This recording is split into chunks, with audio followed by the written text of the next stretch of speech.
All right, welcome to The Explainer. Today, we're going to talk about a word you hear all the time, but do we really get it? Empathy. It's supposed to be the key to human connection, but what if I told you it has a pretty serious dark side? So, what is it really? Well, at its most basic level, empathy is all about understanding and, sharing the feelings of another person. It's our ability to step into someone else's shoes, so to speak, and feel what they're feeling. But is it just a feeling, a warm, fuzzy vibe? No, there's way more to the story. It turns out empathy is a really complex skill with some surprising depth and a few hidden traps. And the best part? It's a skill. That means you can actually learn to be better at it. So here's how we're going to break it all down. We'll kick things off with what empathy really is, then we'll look at the journey to get there. We'll even talk about the empathy trap. Yeah, that's a thing. Then a practical guide, and finally, how to use your brain to get it right. Sound good? Let's dive in. All right, first things first, we have to get our terms straight. Because let's be honest, most of us get empathy and its cousin, sympathy, mixed up all the time. And that difference, it's everything. Okay, think about it like this. It's the whole I feel with you versus I feel for you thing. Sympathy is like you see your friend fall into a deep hole, you look down from the top and yell, "Whoa, that looks rough down there."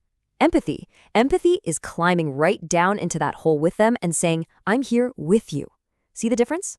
One builds connection, the other kind of just observes from a distance. And, it gets even more interesting. Psychologists actually talk about two different kinds of empathy. You've got emotional empathy. That's that punch in the gut feeling you get when you see someone else hurting. It's totally visceral. Then you've got cognitive empathy. This is more of the thinking part, the ability to understand why someone feels the way they do, even if you're not feeling it yourself. And really, you kind of need both to make it work. And get this is so cool. Our brains are literally hardwired for this stuff. We've got these amazing things called mirror neurons. So when you see someone else do something, like smile or wince in pain, the same parts of your brain light up as if you were doing it too. It's like our brains are constantly running a simulation of what it's like to be someone else. Wild, right? Okay, so we've got these brain cells for it, but that doesn't mean we're born experts. Empathy isn't something that just appears fully formed. It's a skill that we build over time, starting from the moment we're born. I mean, think about it. As a newborn, what do? You hear another baby cry, so you start crying too. That's it. But then, as a toddler, something incredible starts to happen. You move from just being concerned about yourself to actually trying to comfort others, giving a hug or a toy.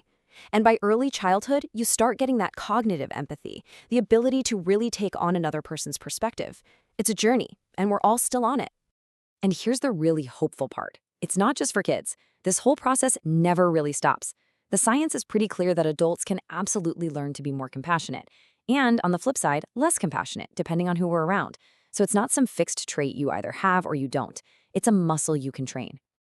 Okay, so if empathy is so natural and we can learn it, what's the big deal? Well, it has a dark side, a trap. Because like any really powerful tool, it can go wrong. Yeah, it's something called the empathy gap. Have you ever promised yourself you're going to stay totally calm in a heated discussion and then 5 minutes later you're yelling? That's the empathy gap.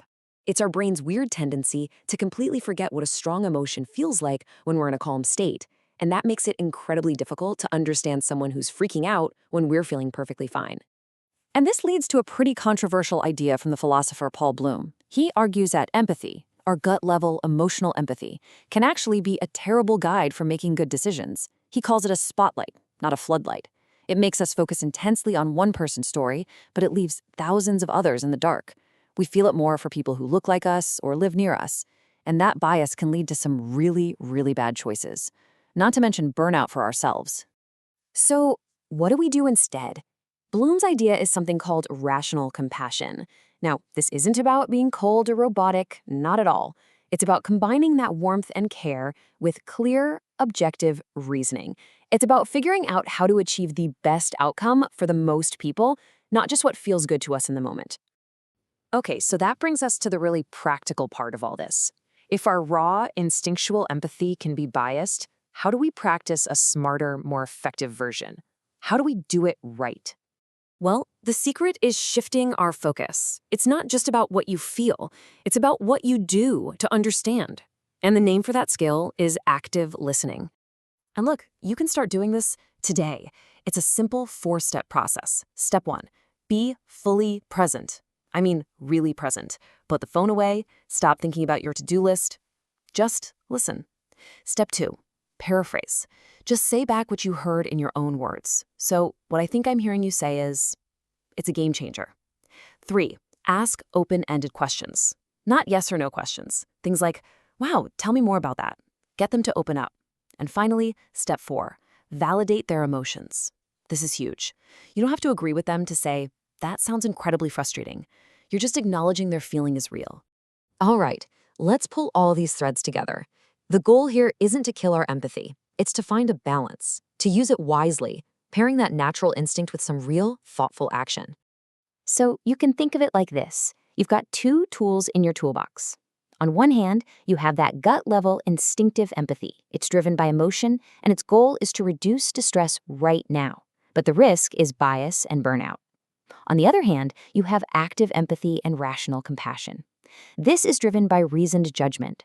Its goal is to find the most effective, fair solution in the long run. The trick is knowing which tool to use and when. So here are the key takeaways from our little explainer today. 1, empathy is two things, a feeling and a skill. 2, it's not fixed. You can learn and develop it. 3, watch out for the pitfalls, like that empathy gap and its built-in biases. 4, practice active listening. It's about building understanding, not just feeling a connection. And finally, the real magic happens when you pair that compassion with clear-headed reason. Ultimately, this all comes down to a choice. Empathy isn't just about what you feel washing over you. It's about what you actively choose to understand. So the question is, what will you choose?